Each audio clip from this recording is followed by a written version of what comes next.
আল্লাহ সুবহানাহু ওয়া তাআলা পবিত্র কোরআন সূরা আল আহজাব 33 নম্বর আয়াতের মধ্যে বলছেন, ওয়াকারনা ফি বুয়ুতিকুন্না, নারীরা তোমরা বাড়িতে অবস্থান করো, ওয়ালা তাবাররাজনা তাবাররুজাল জাহিলিয়াতিল উলা, জাহিলি যুগের মহিলারা, জাহিলি যুগের মেয়েরা যেভাবে বেপরদায় চলাফেরা করত, যেভাবে বাড়ির বাইরে ঘুরে বেড়াতো, তোমরা তাদের মতো করিও না। ওয়া আকিমনাস সালাত, সালাত কায়েম করো, সালাত আদায় করো। ওয়া আতিনাজ যাকাত, নিসাব পরিমাণ সম্পদ হলে যাকাত প্রদান করো। ওয়া আতিনাল্লাহ ওয়া রাসূলাহু, আল্লাহ এবং আল্লাহর রাসূলের অনুসরণ করো। উক্ত আয়াতে আল্লাহ সুবহানাহু ওয়া তাআলা সালাত আদায়ের পূর্বে, যাকাত প্রদান করার পূর্বে একজন নারীকে পর্দার সহিত বাড়িতে অবস্থান করার কথা বললেন। তাহলে বোঝা যাচ্ছে একজন নারীর উপরে আগে পর্দা ফরজ, পর্দায় থাকাটা জরুরি।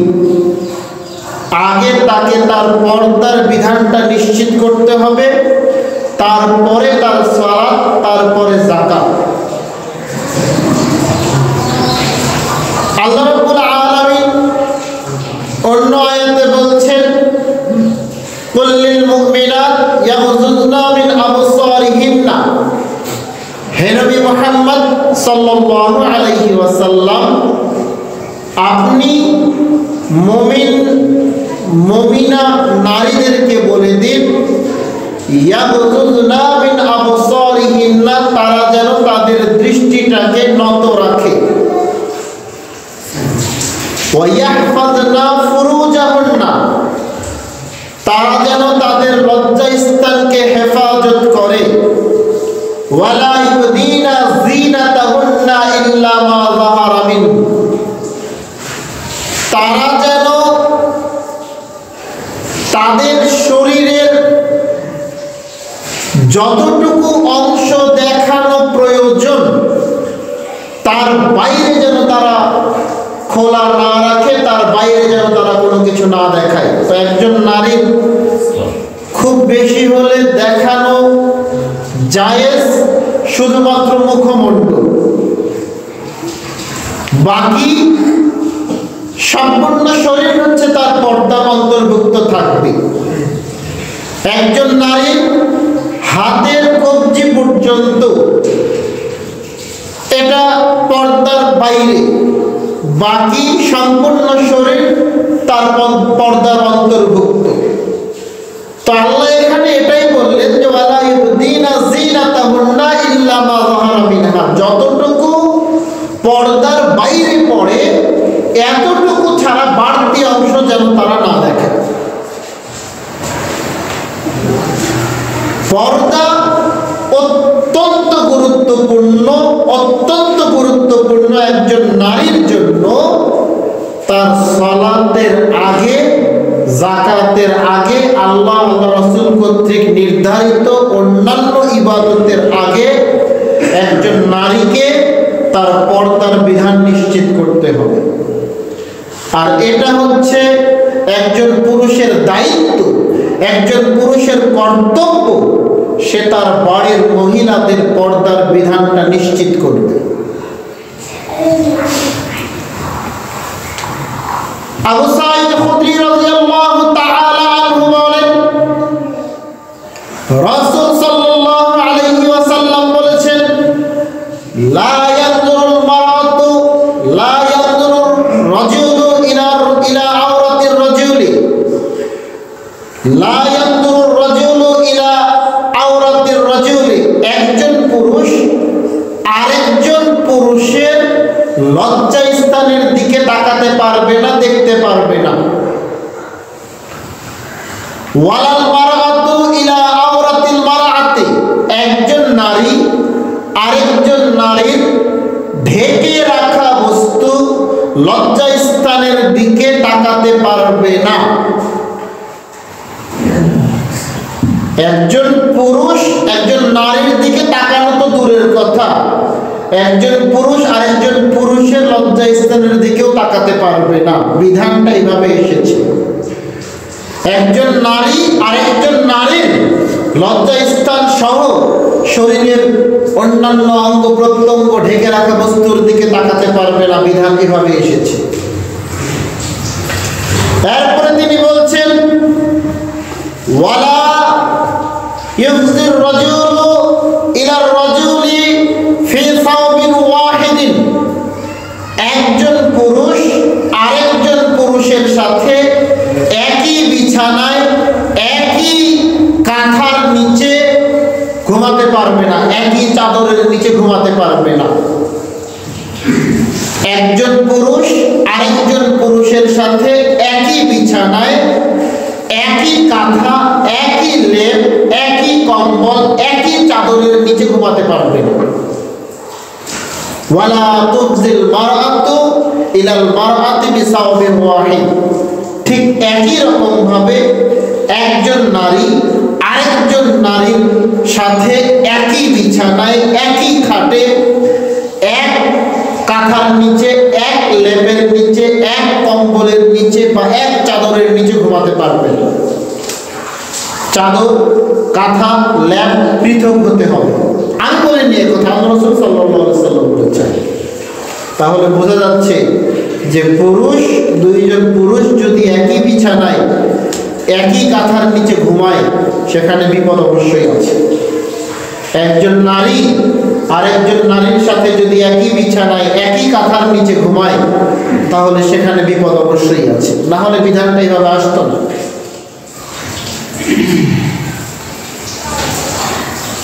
মানতে হবে। আব্দুল্লাহ ইবনে মাসউদ রাদিয়াল্লাহু তাআলা আনহু বলেন, রাসূল সাল্লাল্লাহু আলাইহি ওয়াসাল্লাম বলেছেন, লা তুবাশিরুল মারআতুল মারআতা, একজন নারী আরেকজন নারীকে স্পর্শ করতে পারবে না। কেমন হয়ে গেল? একজন নারী আরেকজন নারীকে স্পর্শ করতে পারবে না। আগের হাদিসে আমরা শুনলাম একজন নারী আরেকজন নারীর ঢেকে রাখা বস্তু লজ্জাস্থান সহ ঢেকে রাখা বস্তুর দিকে তাকাতে পারবে না। একজন নারী আরেকজন নারীর সাথে একই বিছানায় একই লেপ কাঁথা কম্বলের নিচে ঘুমাতে পারবে না। এই হাদিসে আল্লাহ রাসূল সাল্লাল্লাহু আলাইহি ওয়াসাল্লাম বলেছেন একজন নারী আরেকজন নারীকে স্পর্শ করতে পারবে না। তো এই যে আল্লাহ রাসূল একজন নারীকে আরেকজন নারীর কাছ থেকে বেঁচে থাকতে বললেন, কারণটা কি? এর ভিতরের রহস্যটা কি? আল্লাহ রাসূল সাল্লাল্লাহু আলাইহি ওয়াসাল্লাম বলেছেন যে যদি একজন নারী আরেকজন নারীকে স্পর্শ করতে পারে, একজন নারী আরেকজন নারীকে যদি স্পর্শ করে, এক নারী আরেক নারীর যদি লজ্জাস্থান সহ অন্যান্য অঙ্গ প্রত্যঙ্গের দিকে তাকায়, তাহলে কি হবে? ফাতানাতাহা লিজাওজিহা, তখন তার স্বামীর কাছে এই নারীর সম্পর্কে বলবে যে ওই যে ওই মেয়েটাকে দেখলাম তার চুলগুলো এত লম্বা লম্বা, ওই মেয়েটাকে দেখলাম তার শরীরটা এরকম, ওই মেয়েটাকে দেখলাম সে এরকম। এইভাবে যখন সে তার স্বামীর সামনে উপস্থাপন করবে, কান্নাহু ইয়ানজুরু ইলাইহা, তখন তার স্বামী তার মনের চোখ দিয়ে ওই নারীটাকে দেখবে, এতে তার মনের জেনা হবে। যার কারণে আল্লাহ রাসূল বলছেন একজন নারী আরেকজন নারীকে স্পর্শ করতে পারবে না। একজন নারী আরেকজন নারীর লজ্জাস্থান সহ অন্যান্য অঙ্গ প্রত্যঙ্গের দিকে তাকাতে পারবে না। একজন নারী আরেকজন নারীর সাথে একই বিছানায় একই লেপ কাঁথা কম্বলের নিচে ঘুমাতে পারবে না। বিপদ এগুলি। তাহলে বোঝা যাচ্ছে একজন নারীকে পুরুষের কাছ থেকে যেমন ভাবে পর্দা করতে হবে, একজন নারীকে আরেকজন নারীর সামনেও ততটাই সাবধান থাকতে হবে। একজন নারীকে আরেকজন নারীর কাছ থেকে ততটাই সাবধান থাকতে হবে। সাবধান। এই সাবধানতা অবলম্বন করা জরুরি। জাবের রাদিয়াল্লাহু তাআলা আনহু বলেন, রাসূল সাল্লাল্লাহু আলাইহি ওয়াসাল্লাম বলেছেন, ইন্নাল মারআতা তুকবিলু ফি সূরাতিশ শাইতান ওয়া তুদবিরু ফি সূরাতিশ শাইতান। একজন নারী শয়তানের আকৃতিতে তোমাদের সামনে আসে, শয়তানের আকৃতিতেই তোমাদের সামনে থেকে যায়। মানে কি? মানে হচ্ছে একজন নারী যখন আপনার দিকে হেঁটে আসে, আপনার দিকে যখন হেঁটে আসে শয়তান তখন ওই নারীটাকে আপনার চোখে আকর্ষণীয় করে তোলে। আপনি ওই নারীর দিকে তাকিয়ে থাকেন, আপনি আপনার দিকে খেয়াল করুন, আপনি ওই নারীর দিকে তাকিয়ে থাকেন কেন? ওই যে শয়তান উদ্বুদ্ধ করে দিয়েছে, শয়তান ওই নারীটাকে আপনার চোখে স্পেশাল বানিয়ে দিয়েছে, আপনার চোখে আকর্ষণীয় বানিয়ে দিয়েছে, আপনি ওই নারীর দিকে তাকিয়ে আছেন। ওয়াতুদবিরু ফি সূরাতিশ শাইতান। একজন নারী যখন আপনার কাছ থেকে যাচ্ছে, আপনাকে অতিক্রম করে চলে যাচ্ছে, তখনও সে শয়তানের আকৃতিতে যাচ্ছে। তার মানে সে যে চলে যাচ্ছে আপনি পিছন দিকে তাকিয়েই আছেন, তার মানে শয়তান এবার তার পিছনের দিকটাকে আপনার জন্য আকৃষ্ট করে তুলেছে, আকর্ষণীয় করে তুলেছে। আপনি তাকিয়ে আছেন, তাকিয়ে আছেন কেন? শয়তান আপনাকে তাকাতে বাধ্য করেছে। যার কারণে জারির ইবনে আব্দুল্লাহ রাদিয়াল্লাহু তাআলা আনহু আল্লাহ রাসূলকে প্রশ্ন করলেন, আল্লাহ রাসূল, আন নাজরাতিল ফাজাতি, হঠাৎ যদি একজন নারীর দিকে আমার চোখ পড়ে যায় তাহলে কি করব? আমি আমার দৃষ্টিটাকে নত রাখার চেষ্টা করছি। আল্লাহ যেহেতু পবিত্র কোরআনে বলেছেন, কুল্লিল মুমিনিনা, হে নবী মুহাম্মদ সাল্লাল্লাহু আলাইহি ওয়াসাল্লাম, আপনি মুমিন নারী মুমিন পুরুষদেরকে বলে দিন তারা যেন তাদের দৃষ্টিটাকে নত রাখে। তা আমি আমার দৃষ্টিকে নত রাখছি, আমি আমার দৃষ্টিকে নত রাখছি, কিন্তু হঠাৎ করে যদি একজন নারীর দিকে আমার চোখ পড়ে যায় তখন কি হবে? ফামারানি, আল্লাহ রাসূল সাল্লাল্লাহু আলাইহি ওয়াসাল্লাম আমাকে আদেশ করলেন, শোনো, আসরিফ বাসারি, তোমার দৃষ্টিটাকে তুমি ফিরিয়ে নাও।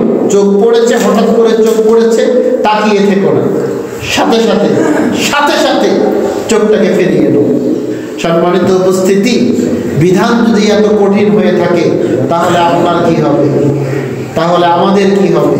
রাস্তা দিয়ে একটা মেয়ে হেঁটে যাচ্ছে, আপনি তাকিয়ে আছেন যতক্ষণ সেই মেয়ে আপনার চোখের আড়ালে না চলে যাচ্ছে। আপনি তাকিয়ে আছেন তার দিকে, আপনি তাকিয়ে চেনার চেষ্টা করছেন এই মহিলাটাকে। গ্রাম অঞ্চলের মানুষ দেখে থাকবে, হ্যাঁ, আর চিন্তা করবে এই মহিলা আসলো কার বাড়িতে, এই মেয়ে আসলো কার বাড়িতে। একজন আরেকজনকে প্রশ্ন করবে, এই মেয়ে আসলো কার বাড়িতে, ও কার বাড়িতে এসেছে সেটা দেখার জরুরি তো আপনার না। ও কার বাড়িতে এসেছে সেটা যার বাড়ির মেহমান সে বুঝবে, আপনাকে তার দিকে তাকিয়ে তার পরিচয় বের করতে হবে। এই চিন্তা ভাবনা আপনার মনের মধ্যে আসলো কেন? এই নোংরামি আপনার মধ্যে আসলো কেন? যেখানে আল্লাহ রাসূল বলেছেন, হঠাৎ করে যদি কোনো নারীর দিকে তোমার চোখ পড়ে যায় তুমি সাথে সাথে তোমার চোখটাকে ফিরিয়ে নাও। আর আপনি তার দিকে তাকিয়ে থেকে তার পরিচয় বের করার চেষ্টা করছেন কেন? এটা কোনো প্রয়োজন নাই। সম্মানিত উপস্থিতি, আব্দুল্লাহ ইবনে মাসউদ রাদিয়াল্লাহু তাআলা আনহু বলেন, রাসূল সাল্লাল্লাহু আলাইহি ওয়াসাল্লাম বলেছেন, আল মারাতু আওরাত, মহিলা মেয়ে মানুষ হচ্ছে ঢেকে রাখার বস্তু। একজন মহিলা, একজন মেয়ে মানুষ হচ্ছে আপনার গোপন সম্পদ, ওটা মানুষের সামনে প্রকাশ করার মতো কোনো বিষয় নয়। আল্লাহ রাসূল বলছেন, আল মারাতু আওরাতুন, মহিলা হচ্ছে ঢেকে রাখার বস্তু। ফাইযা খারাজাত, যখন একজন মহিলা বাড়ি থেকে বের হয়, ইস্তাশরাফাহা শয়তান, শয়তান তাকে আরো বেশি আকর্ষণীয় করে তুলে, শয়তান তাকে আরো বেশি পাপ কাজে উদ্বুদ্ধ করে তোলে। যার কারণে আল্লাহ বলছেন ওয়াকারনা ফি বুয়ুতিকুন্না, নারীরা তোমরা বাড়িতে অবস্থান করো, ওয়ালা তাবাররাজনা তাবাররুজাল জাহিলিয়াতিল উলা, তোমরা জাহিলি যুগের মহিলাদের মতো বাড়ির বাইরে বের হও। জাহিলি যুগে নারীরা ছিল সবচাইতে অবহেলিত, সবচাইতে অসম্মানিত। এর প্রমাণ বিভিন্ন রকম ভাবে পাওয়া যায়। যার কারণে জাহেলি যুগের মানুষেরা নারীদেরকে বাচ্চা অবস্থাতেই হত্যা করে ফেলত। যার কারণে জাহেলি যুগের মানুষেরা মেয়ে সন্তান হলেই তাকে হত্যা করে ফেলত, তাকে পুঁতে ফেলত। ইসলাম ধর্ম নারীদেরকে সম্মানিত করেছে। ইসলাম ধর্মই নারীদেরকে সম্মান দিয়েছে। ইসলাম ধর্ম নারীদেরকে মা হিসেবে সম্মান দিয়েছে। ইসলাম ধর্ম নারীদেরকে মেয়ে হিসেবে সম্মান দিয়েছে। ইসলাম ধর্ম নারীদেরকে স্ত্রী হিসেবে সম্মান দিয়েছে। প্রমাণ নিয়ে যান। আল্লাহ রাসূল সাল্লাল্লাহু আলাইহি ওয়াসাল্লামকে সাহাবা প্রশ্ন করেছেন, আল্লাহ রাসূল, আমার কাছে সবচাইতে ভালো আচরণ পাওয়ার অধিকার কে রাখে? আল্লাহ রাসূল বলছেন উম্মুকা, তোমার মা। আল্লাহ রাসূল তারপরে কে? আল্লাহ রাসূল আবারও বলছেন উম্মুকা, তোমার মা। সাহাবা আবার প্রশ্ন করছেন তারপরে কে? আল্লাহ রাসূল বলছেন উম্মুকা, তোমার মা। তিনবার তিনি এই কথা বললেন। তারপরে চতুর্থবারে গিয়ে বললেন আবুকা, তোমার পিতা। আল্লাহ রাসূল সাল্লাল্লাহু আলাইহি ওয়াসাল্লাম বলেছেন আল জান্নাতু তাহতা আকদামুল উম্মাহাত, মায়ের পায়ের নিচে সন্তানের বেহেশত। তাহলে মায়ের সম্মান, মায়ের মর্যাদা আল্লাহ রাসূল কত উপরে দিয়ে রেখেছেন আপনি একবার চিন্তা করে দেখেন। ইসলাম ধর্ম একজন মহিলাকে কি পরিমাণ সম্মান দিয়েছে আপনি একবার চিন্তা করে দেখেন। অন্য কোন ধর্মে এরকম সম্মান দেওয়া হয়নি। একজন নারী যখন আপনার স্ত্রী, ইসলাম তখন আপনার স্ত্রীর জন্য আপনাকে সতর্ক করেছে, শোনো, তুমি যে মানের খাবার খাবে তোমার স্ত্রীকে সে মানের খাবার খাওয়াবে। তুমি যে মানের পোশাক পরবে তোমার স্ত্রীকে সে মানের পোশাক পরাবে। খবরদার তোমার স্ত্রীকে গালি দিবে না, খবরদার তোমার স্ত্রীকে আঘাত করবে না, প্রহার করবে না। যখন একজন মেয়ে আপনার স্ত্রী, যখন একজন নারী আপনার স্ত্রী, তখন তার ব্যাপারে আপনাকে আরো বেশি সতর্কতা অবলম্বন করতে বলা হয়েছে। আল্লাহ রাসূল সাল্লাল্লাহু আলাইহি ওয়াসাল্লাম বলেছেন, শোনো, চারটা জিনিস যার মধ্যে থাকবে সেই হচ্ছে সবচেয়ে সৌভাগ্যবান, সেই হচ্ছে সবচেয়ে সৌভাগ্যবান। দুনিয়ার সবচেয়ে সুখী ব্যক্তি সে যে চারটা জিনিস পেয়েছে। কি কি সেই চারটা জিনিস? একজন ভালো গুণবতী পুণ্যবতী স্ত্রী, একজন ভালো গুণবতী পুণ্যবতী স্ত্রী, 2 ভালো প্রতিবেশী, 3 একটা বাড়ি, 4 একটা যানবাহন। একটা ভালো যানবাহন, সেটা সাইকেল হতে পারে, সেটা উট হতে পারে, সেটা ঘোড়া হতে পারে, সেটা মোটরসাইকেল হতে পারে, যেরকমই একটা ভালো বাহন। আল্লাহ রাসূল বলছেন চারটা জিনিস যে পাবে সেই দুনিয়ার সবচাইতে সুখী। তার মধ্যে 1 নম্বরে হচ্ছে একজন ভালো পুণ্যবতী স্ত্রী। তাহলে একজন ভালো পুণ্যবতী নারীর সম্মান আল্লাহ রাসূল সাল্লাল্লাহু আলাইহি ওয়াসাল্লাম কত উঁচুতে রেখেছেন যে একজন পুণ্যবতী স্ত্রী যে পাবে সেই হচ্ছে দুনিয়ার সবচাইতে সুখী, সবচাইতে সৌভাগ্যবান ব্যক্তি। তাহলে চিন্তা করে দেখুন নারীর সম্মান ইসলামে কত বেশি। এই নারী যখন আপনার মেয়ে, আল্লাহ রাসূল সাল্লাল্লাহু আলাইহি ওয়াসাল্লাম বলেছেন, শোনো, যার 2টা মেয়ে থাকবে, এই 2টা মেয়েকে সে যদি সুন্দরভাবে লালন পালন করে, এই 2টা মেয়েকে যদি সুন্দরভাবে লালন পালন করে, সুন্দর দিনদার মুত্তাকি পাত্র দেখে যদি পাত্রস্থ করে, তাহলে ওই ব্যক্তি এবং আমি জান্নাতে এইভাবে থাকি। আল্লাহ রাসূল 2টা আঙ্গুলকে এরকম ভাবে মিলিয়ে দিলেন, 2টা আঙ্গুলের মাঝে কোনো ফাঁক নেই। আল্লাহ রাসূল বলছেন যেই ব্যক্তি তার 2 মেয়েকে সুন্দরভাবে লালন পালন করবে, যেই ব্যক্তি তার 2 মেয়েকে সুন্দরভাবে লালন পালন করে সুন্দরভাবে বিয়ে দিবে, দিনদার মুত্তাকি পাত্রের হাতে পাত্রস্থ করবে ওই লোক এবং আমি জান্নাতে এইভাবে থাকবো। তাহলে দেখেন, একজন নারী যখন মেয়ে, তখন তার দায়িত্ব আপনি যদি সঠিকভাবে পালন করেন, তাহলে আপনি এবং আল্লাহ রাসূল থাকবেন জান্নাতে একেবারে ভিড়াভিড়ি, একেবারে কাছাকাছি। তাহলে এখানে আপনার সম্মানটা বাড়লো কার জন্য? অবশ্যই আপনার মেয়ের জন্য। তাহলে একজন নারীর সম্মান ইসলামে কত উঁচুতে, একজন নারীর মর্যাদা ইসলামে কত উঁচুতে, তা আপনি বোঝার চেষ্টা করছেন না। নারীরাও বুঝে না, মেয়েরাও বুঝে না যে একজন নারী হিসেবে, একজন মেয়ে হিসেবে, একজন মহিলা হিসেবে আমার সম্মান, আমার মর্যাদা কত উঁচুতে, এটা একজন মেয়ে বোঝার চেষ্টা করে। বুঝতে হবে সবাইকে, সবাইকে পড়তে হবে, জানতে হবে। নারীরা হচ্ছে ঢেকে রাখার বস্তু। নারীরা কখনো এভাবে প্রকাশ্যে ঘুরে বেড়ানোর বস্তু নয়। নারী কখনো এভাবে প্রকাশ্যে বেপরদায় চলাফেরা করার বস্তু অবশ্যই নয়। উকবা ইবনে আমির রাদিয়াল্লাহু তাআলা আনহু বলেন, রাসূল সাল্লাল্লাহু আলাইহি ওয়াসাল্লাম বলেছেন, ইয়াকুমুদ দুখুলু আলান নিসা, তোমরা মহিলাদের কাছে যাওয়ার থেকে সাবধান হয়ে যাও। একজন মহিলা একজন বেগানা নারীর কাছে যাওয়া থেকে তোমরা সাবধানতা অবলম্বন করো।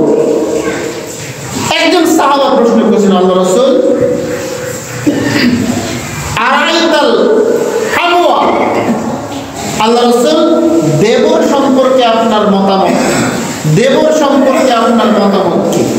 আপনি বললেন মহিলাদের কাছে যাওয়া থেকে তোমরা সাবধানতা অবলম্বন করো। তো যেই বাড়িতে ভাবি থাকবে সেই বাড়িতে একটা দেবরও তো থাকে, একটা দুইটা দেবর তো থাকে। তো এই দেবরের ব্যাপারে আপনার মন্তব্য কি? আল্লাহ রাসূল বলছেন, আলহামু আল মাউত, দেবর হচ্ছে মৃত্যুর সমান। মৃত্যুকে যেভাবে ভয় করো, দেবরকে সেভাবে ভয় করতে হবে। তার মানে ভাবি দেবরের সামনে এইভাবে আসতে পারবে না, দেবর ভাবির সামনে এইভাবে যেতে পারবে না। আপনার আবার সমাজে বলা হয় দেবর হচ্ছে ভাইয়ের মতো আর শালী হচ্ছে বোনের মতো, আর আল্লাহ রাসূল বলছেন দেবর হচ্ছে মৃত্যুর মতো। তাহলে আপনি কোন কথাটা শুনবেন? আপনার সমাজের কথা শুনবেন নাকি আল্লাহ রাসূলের কথা শুনবেন? আল্লাহ রাসূল বলছেন দেবর হচ্ছে মৃত্যুর মতো, আর আপনার সমাজ বলছে দেবর হচ্ছে ভাইয়ের মতো। আপনার সমাজের কথা শুনে দেবরকে যখন একজন নারী ভাইয়ের মতো দেখতে যাচ্ছে, বা দেবর যখন ভাবিকে বোনের মতো দেখতে যাচ্ছে, শয়তান তখন সেখানে সুযোগ তৈরি করে দিচ্ছে। শয়তান তখন তাদের মধ্যে অবৈধ সম্পর্ক তৈরি করে দিচ্ছে। এদেশের মাটিতে হাজার হাজার লক্ষ লক্ষ দেবর এবং ভাবির মধ্যে পরকীয়ার সম্পর্ক আছে, এরকম খবর আপনি নিয়মিত পাচ্ছেন। এদেশের মাটিতে লক্ষ লক্ষ দেবর এবং ভাবি অবৈধ সম্পর্কে জড়িয়ে পড়েছে, এরকম খবর আপনি নিয়মিত পাচ্ছেন টিভিতে, এরকম খবর আপনি নিয়মিত পাচ্ছেন পেপারে, এরকম খবর আপনি নিয়মিত পাচ্ছেন ইন্টারনেটে। আল্লাহ রাসূলের কথাটা যদি আমরা মানতাম যে দেবর হচ্ছে মৃত্যুর মতো, তাহলে এই জেনা ব্যভিচার এভাবে প্রকাশ্যে ছড়িয়ে পড়তো না। আল্লাহ রাসূলের কথা অনুযায়ী যদি আমরা ভাবি এবং দেবরের মধ্যে দূরত্ব বজায় রাখতাম, আল্লাহ রাসূলের কথা অনুযায়ী যদি আমরা ভাবি এবং দেবরের মাঝখানে এরকম বেপরদায় চলাফেরা না করতাম, তাহলে সমাজে এত বিশৃঙ্খলা, এত নোংরামি ছড়িয়ে পড়তো না। তাহলে এই হাদিস থেকে আমরা এটা বলতে পারি, দেবর যদি মৃত্যুর মতো হয় ভাবির কাছে, তাহলে শালীও মৃত্যুর মতো হচ্ছে দুলাভাইয়ের কাছে। দেবরকে যেমন ভাবির কাছ থেকে বাঁচতে হবে, ভাবিকে যেমন দেবরের কাছ থেকে বাঁচতে হবে, শালীকে দুলাভাইয়ের কাছ থেকে বাঁচতে হবে, দুলাভাইকে শালীর কাছ থেকে বাঁচতে হবে। পর্দা এদের মধ্যে ফরক। পর্দা এদের মধ্যে ফরজ, অবশ্যই সেখানে পর্দার বিধান বাস্তবায়ন করতে হবে। আব্দুল্লাহ ইবনে ইয়াসার রাদিয়াল্লাহু তাআলা আনহু বলেন, রাসূল সাল্লাল্লাহু আলাইহি ওয়াসাল্লাম বলেছেন, সালাসাতুল লা ইয়াদখুলুনাল জান্নাতা, তিন শ্রেণীর মানুষ জান্নাতে প্রবেশ করবে না। তিন শ্রেণীর মানুষ জান্নাতে প্রবেশ করবে না। এক নম্বর, আল আকুল লিওয়ালিদাইহি, পিতামাতার অবাধ্য সন্তান জান্নাতে প্রবেশ করবে না। আমি বলিনি এই কথা বলেছেন বিশ্বনবী মুহাম্মদুর রাসূলুল্লাহ সাল্লাল্লাহু আলাইহি ওয়াসাল্লাম। পিতামাতার অবাধ্য করবে যে, পিতামাতার অবাধ্য হবে যে, এই সন্তান কখনো জান্নাতে প্রবেশ করবে না। দুই, দাইয়ুস ব্যক্তি কখনো জান্নাতে প্রবেশ করবে না। দাইয়ুসকে আল্লাহ রাসূল সাল্লাল্লাহু আলাইহি ওয়াসাল্লাম বলেছেন, দাইয়ুস হচ্ছে ওই ব্যক্তি যে তার পরিবারের নোংরামি, যে তার পরিবারের নগ্নতা, যে তার পরিবারের বেহায়াপনা দেখলো কিন্তু সেটাকে বন্ধ করালো না, সেটাকে প্রতিবাদ করে বন্ধ করালো না, সেই হচ্ছে দাইয়ুস। দাইয়ুস আল্লাহ রাসূল আপনাকে বলেছেন, দাইয়ুস আল্লাহ রাসূল আমাকে বলেছেন। কিভাবে? কারণ আপনি আমি আপনার আমার পরিবারের নগ্নতা বেহায়াপনাকে দেখছি কিন্তু সেটাকে আমরা মেনে নিচ্ছি, সেটাকে আমরা বন্ধ করছি না। আপনি দেখছেন আপনার মেয়ে, আপনি দেখছেন আপনার স্ত্রী, আপনি দেখছেন আপনার বোন, আপনি দেখছেন আপনার মা বেপরদায় বাইরে চলাফেরা করছে, আপনি তাদেরকে বাধা দিচ্ছেন না, আপনি জান্নাত আপনার জন্য হারাম। তিন, ওয়ারাজাতুন নিসাই,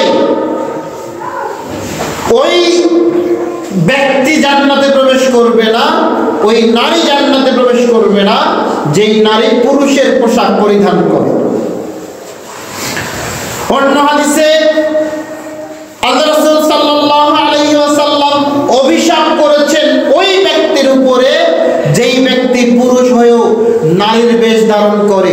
ওই নারীর উপরে আল্লাহ রাসূল অভিশাপ করেছেন যেই নারী মেয়ে হয়েও পুরুষের পোশাক পরিধান করে। বুঝলেন না? আপনার ছেলে কান ফোঁটা করেছে, কানে দুল পড়েছে, দেখেছেন না এরকম? আপনার ছেলে মেয়েদের মতো করে লম্বা লম্বা চুল রেখে দিয়েছে, তাকে যদি বলা হয় তোমার চুল এত লম্বা কেন, সে বলে সুন্নত চুল রেখেছি। আল্লাহ রাসূলের সুন্নত চুল কিন্তু এত বড় ছিল না যুবক, তারপরেও তুমি কি আমাকে বোকা পেয়েছো নাকি তুমি আল্লাহকে বোকা মনে করছো? তুমি অন্য কোনো সুন্নত ধারণ করলে না, আর চুল বড় বড় করে তুমি বলছো যে আমি আল্লাহ রাসূলের সুন্নত পালন করছি। আল্লাহকে বোকা মনে হয়? আল্লাহ কি তোমার মনের খবর জানে না? আল্লাহ রাসূল সাল্লাল্লাহু আলাইহি ওয়াসাল্লাম ওই ব্যক্তির উপরে অভিশাপ করেছেন যেই ব্যক্তি নারীর বেশ ধারণ করে, মেয়েদের বেশ ধারণ করে, মেয়েদের মতো চলাফেরা করে। টাকনোর নিচে প্যান্ট থাকবে মেয়েদের। আপনি টাকনোর নিচে প্যান্ট ঝুলিয়ে পড়েছেন, আপনি টাকনোর নিচে লুঙ্গি ঝুলিয়ে পড়েছেন, তাহলে কি আপনি মেয়েদের মতো পোশাক পরলেন না? আল্লাহ রাসূলের অভিশাপ তো আপনার উপরে। আল্লাহ রাসূল বললেন ওই ব্যক্তির উপর অভিশাপ, ওই নারীর উপরে অভিশাপ যে মেয়ে হয়েও পুরুষের পোশাক ধারণ করে, পুরুষের পোশাক পরিধান করে। আপনি রাস্তায় বের হয়ে দেখেন হাজার হাজার মেয়েকে দেখবেন আপনি জিন্স পরে, গেঞ্জি পরে, ফতুয়া পরে দিব্যি হেঁটে চলে যাচ্ছে।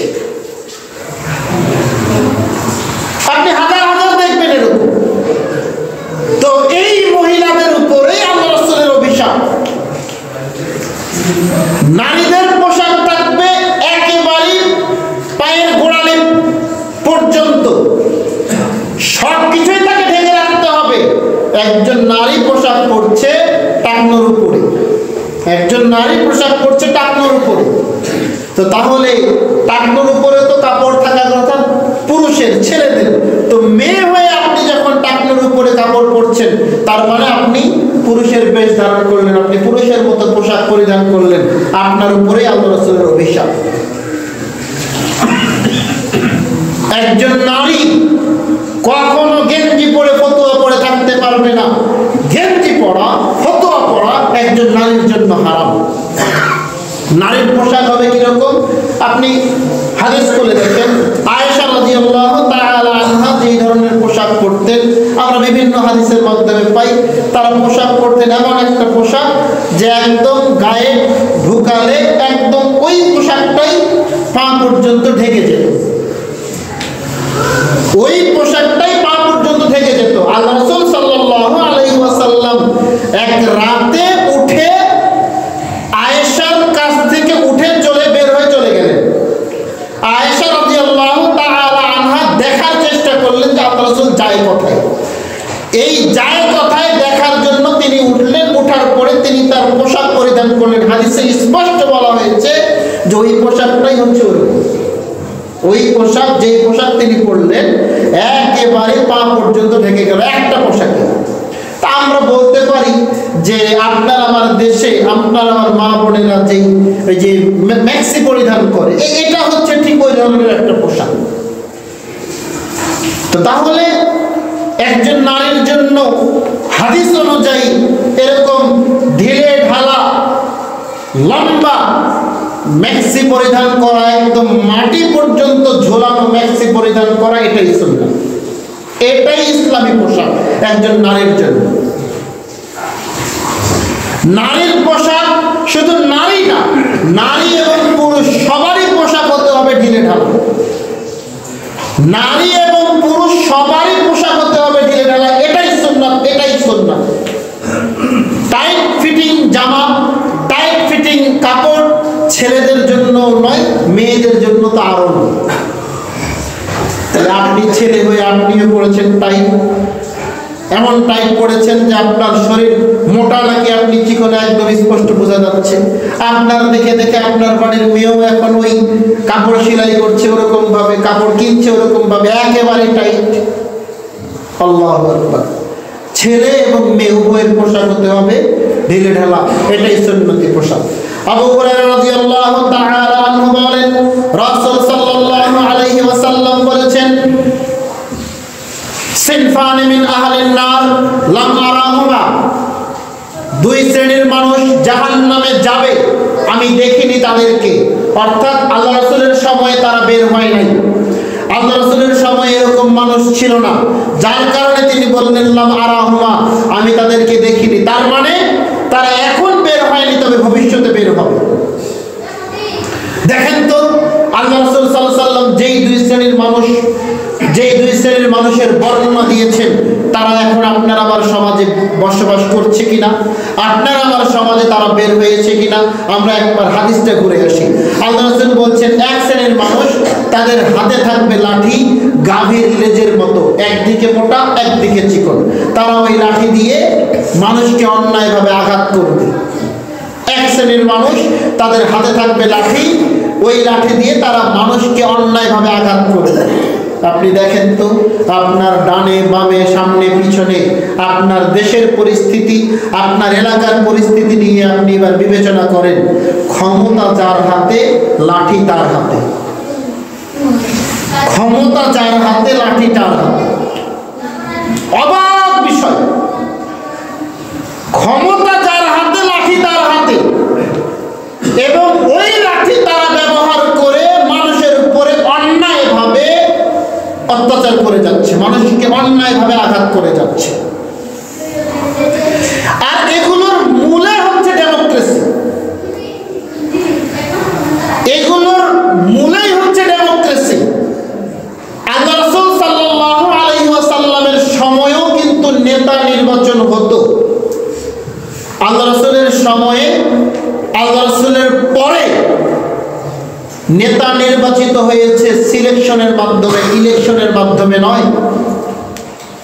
সিলেকশনের মাধ্যমে নেতা নির্বাচিত হয়েছে, ইলেকশনের মাধ্যমে নয়। এই ইলেকশন পদ্ধতি যতদিন থাকবে ততদিন পর্যন্ত এই মারামারি চলতে থাকবে।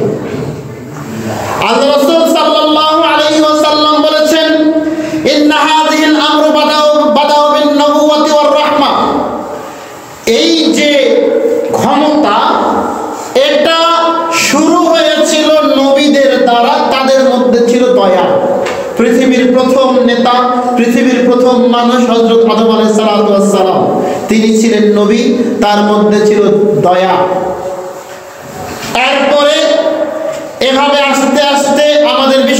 মুহাম্মদুর রাসূলুল্লাহ সাল্লাল্লাহু আলাইহি ওয়াসাল্লাম তিনিও নেতা ছিলেন, তার মধ্যেও ছিল দয়া।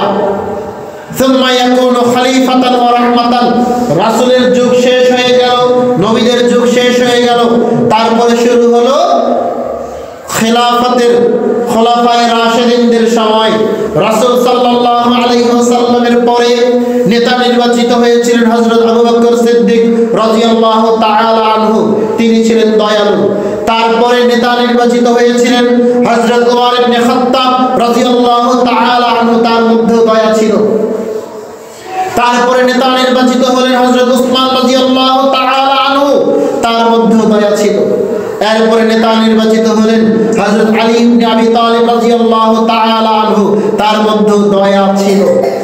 এরপরে আল্লাহ রাসূল বলছেন সুম্মা ইয়াকুনু মুলকান আজুজান, তারপরে হলো জোর যার, শক্তি যার, ক্ষমতা তার, শক্তি যার, ক্ষমতা তার।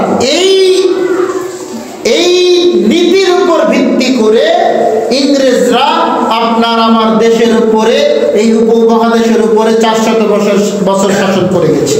কেননা তাদের তখন ক্ষমতা ছিল, তাদের তখন শক্তি ছিল বেশি, সারা বিশ্বে তারা সবচাইতে ক্ষমতাশীল ছিল, যার কারণে তারা তাদের শক্তি দিয়ে এই পুরো মহাদেশটাকে শাসন করে গেছে। এরপর আল্লাহ রাসূল বলছেন সুম্মা ইয়াকুনু উতুবান ওয়া জাবরিয়াতান ওয়া ফাসাদান ফিল আরদি, এরপরে যারা নেতা নির্বাচিত হবে, তারা নেতা নির্বাচিত হবে মারামারি করে, রক্তারক্তি করে, সমাজে বিশৃঙ্খলা সৃষ্টি করে।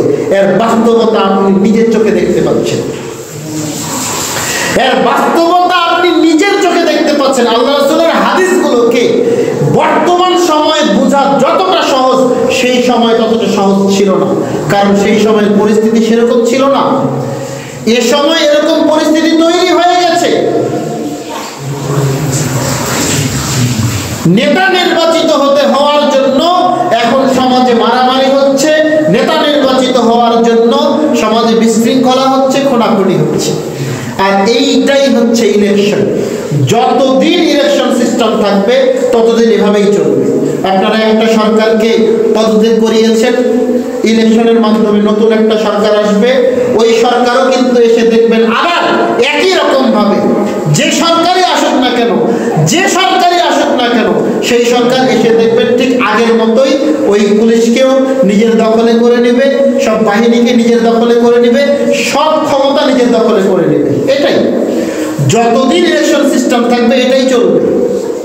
আর আল্লাহ রাসূলের সময়ে ছিল সিলেকশন, আল্লাহ রাসূলের সময়ে ছিল সিলেকশন, সাহাবাদের সময়েও ছিল সিলেকশন। একজনকে নেতা নির্বাচিত করে দেওয়া হলো এরকম ভোটের মাধ্যমে। এখন আপনার দেশ যারা পরিচালনা করছে তারা ইলেকশনের মাধ্যমে এসেছে নাকি সিলেকশনের মাধ্যমে? সিলেকশনের মাধ্যমে। ডক্টর ইউনূস ভোট কিন্তু করা হয়নি, তাকে নেতা নির্বাচিত করে দেওয়া হয়েছে। আরো যারা উপদেষ্টা রয়েছেন তাদেরকে সিলেকশন করে দেওয়া হয়েছে, নির্বাচিত করে দেওয়া হয়েছে, নির্বাচন হয়নি। তো কি দেশ কি চলছে না?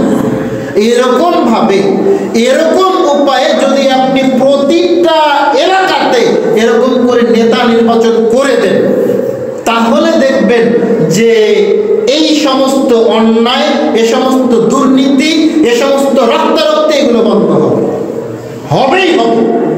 আল্লাহ রাসূল সাল্লাল্লাহু আলাইহি ওয়াসাল্লাম বলেন দুই শ্রেণীর মানুষ জাহান্নামে যাবে, তাদেরকে আমি দেখিনি। তার মধ্যে এক শ্রেণীর মানুষ যারা ক্ষমতার লড়াই, যারা ক্ষমতা দেখিয়ে মানুষকে অন্যায়ভাবে আঘাত করবে।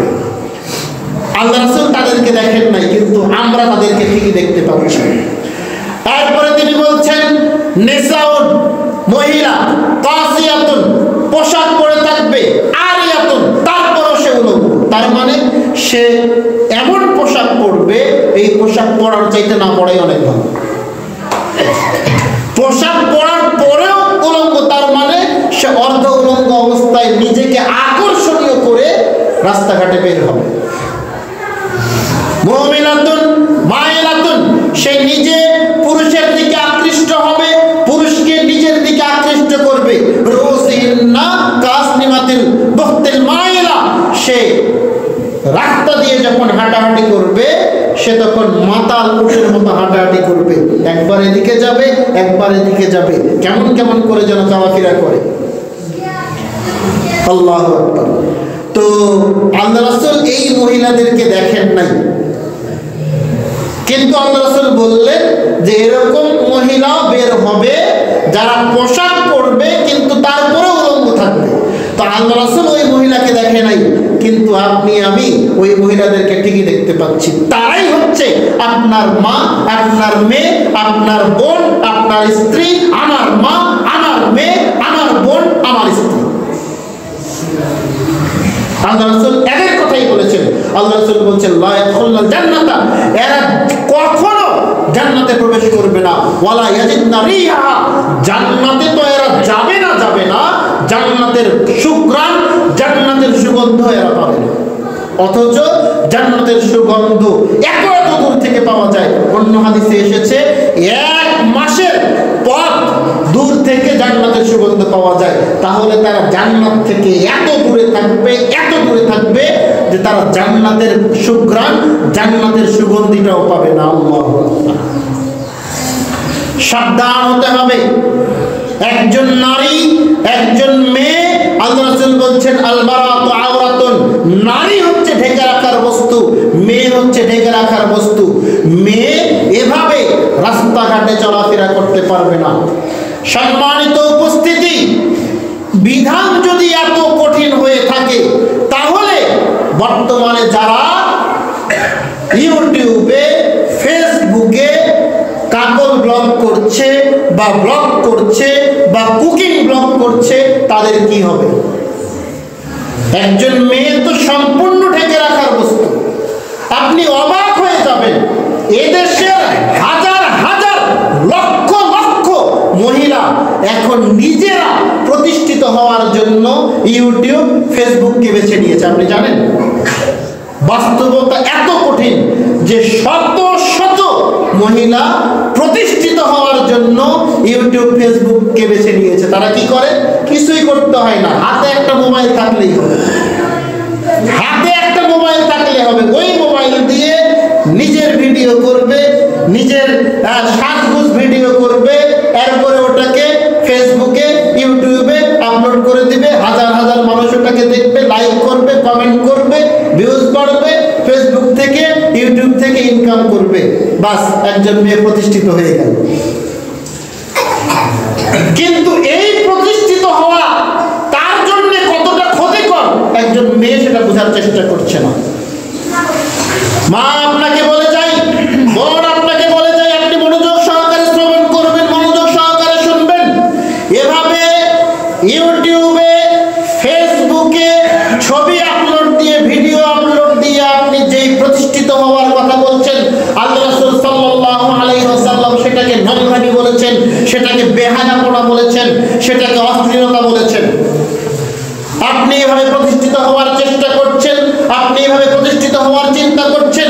দেখেন আল্লাহ রাসূল সাল্লাল্লাহু আলাইহি ওয়াসাল্লাম বলেছেন ইন্নাল মারাতা তুকবিরু ফি সূরাতিশ শাইতান ওয়া তুদবিরু ফি সূরাতিশ শাইতান। একজন নারী শয়তানের আকৃতিতে আসে, শয়তানের আকৃতিতে যায়। তার মানে আপনি আসবেন, তখনও শয়তান আপনাকে পরপুরুষের কাছে আকর্ষণীয় করে তুলবে।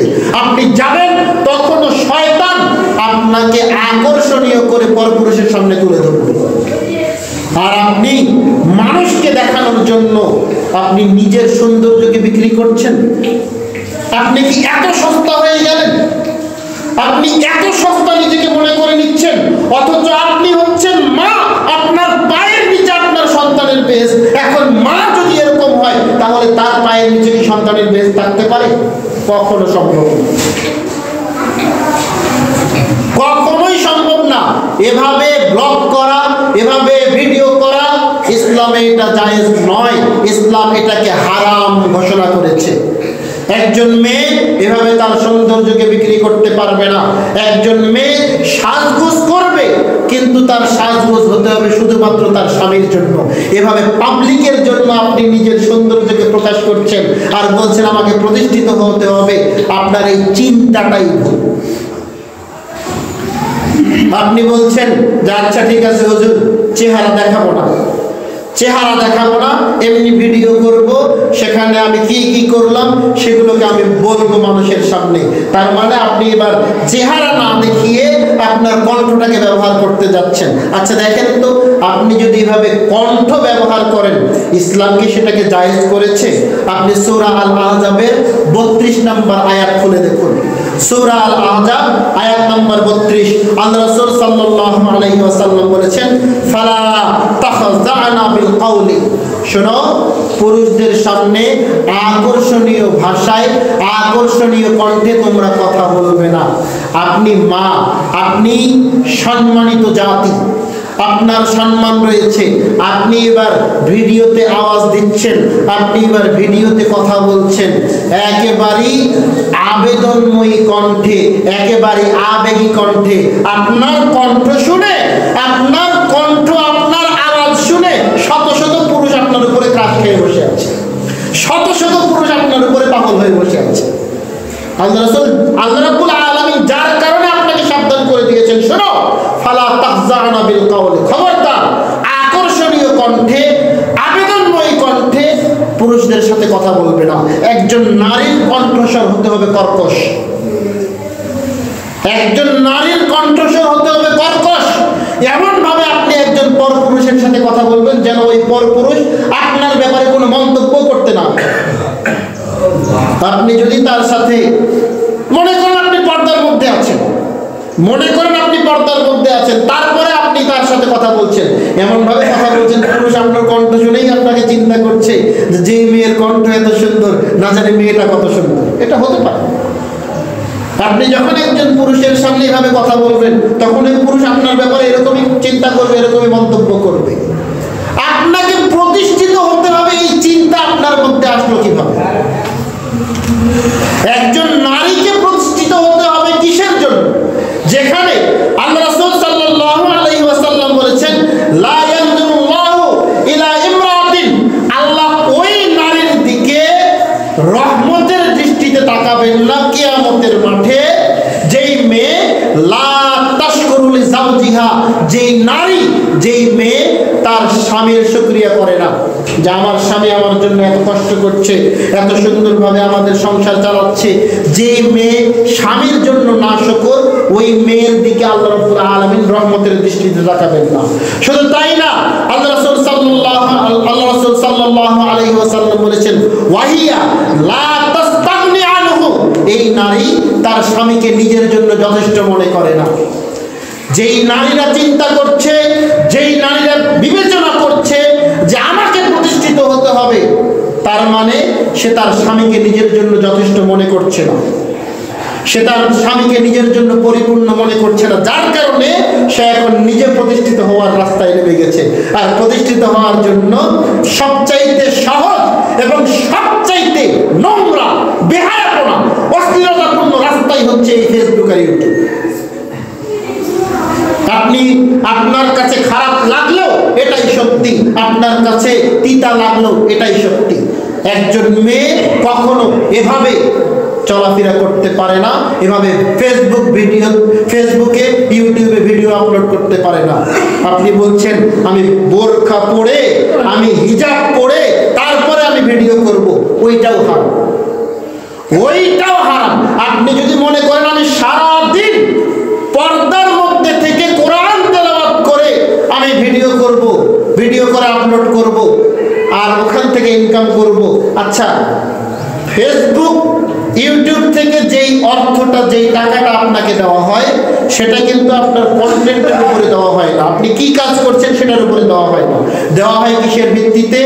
আপনি ভিডিও করছেন, নিয়মিত আপনি ভিডিও আপলোড করছেন, নিয়মিত ছবি আপলোড করছেন, এরপরে আপনার এই ভিডিও, আপনার এই ছবি অনেক মানুষ দেখছে। এই ফেসবুক, ইউটিউব এরা আপনার উপরে নজর রাখছে যে আপনার ভিউজ কতজন মানুষ, আপনার ফলোয়ার্স। এরা তখন যখন দেখবে যে আপনার ফলোয়ার্স, আপনার ভিউয়ার্স অনেক বেশি, তখন তারা আপনার ভিডিওতে, আপনার ছবিতে এবার অ্যাড লাগাবে, অ্যাড, বিভিন্ন প্রকারের অ্যাড। এই অ্যাডের উপর ভিত্তি করে আপনি টাকা পান। তো এই অ্যাড বিক্রি করে টাকা অর্জন করা, টাকা উপার্জন করা, এটা হালাল হয় কিভাবে? এটা হালাল হয় কিভাবে? ওই অ্যাডের মধ্যে অ্যালকোহলের অ্যাড আছে, ওই অ্যাডের মধ্যে আপনি দেখেন নারীরা নিজেদেরকে এত সস্তা করেছে যে একটা হারপিক টয়লেট পরিষ্কার করার জিনিসের অ্যাডও ওই মেয়েদেরকে দিয়েই হচ্ছে। তো এই যে এই সমস্ত বেহায়া লজ্জাহীন নির্লজ্জ মেয়েদেরকে দিয়ে অ্যাড করে ওই অ্যাড আপনার ভিডিওতে দেখিয়ে টাকা ইনকাম করাচ্ছেন বা টাকা ইনকাম আপনি করছেন, এই ইনকামটা আপনার জন্য হারাম।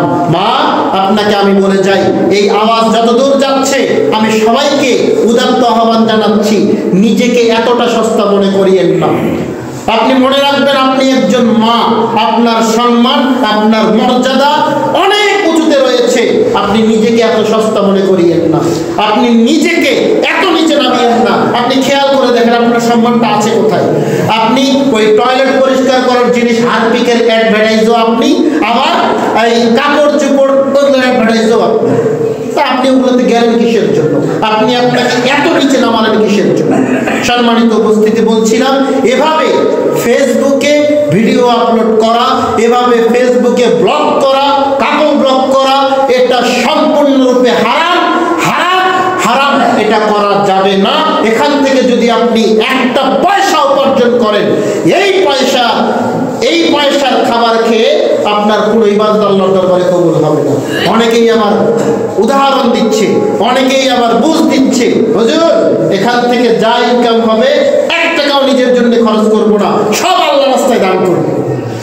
আপনি পড়ে দেখেন, আল্লাহ রাব্বুল আলামিন বলছেন যে ইন্নাল্লাহা তাইয়্যিবুন, আল্লাহ রাসূল সাল্লাল্লাহু আলাইহি ওয়াসাল্লাম বলেছেন ইন্নাল্লাহা তাইয়্যিবুন, আল্লাহ পবিত্র, লা ইয়াকবালু ইল্লা তাইয়্যিবান, আল্লাহ অপবিত্র জিনিসকে গ্রহণ করেন না।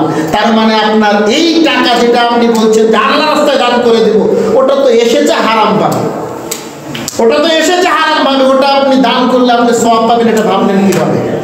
এরপরে আপনাকে আরো সতর্ক করে যাই, আল্লাহ রাসূল সাল্লাল্লাহু আলাইহি ওয়াসাল্লাম বলেছেন 5টা প্রশ্নের উত্তর না দেওয়া পর্যন্ত কোন মানুষকে সামনে আগাতে দেওয়া হবে না, পিছাতে দেওয়া হবে না।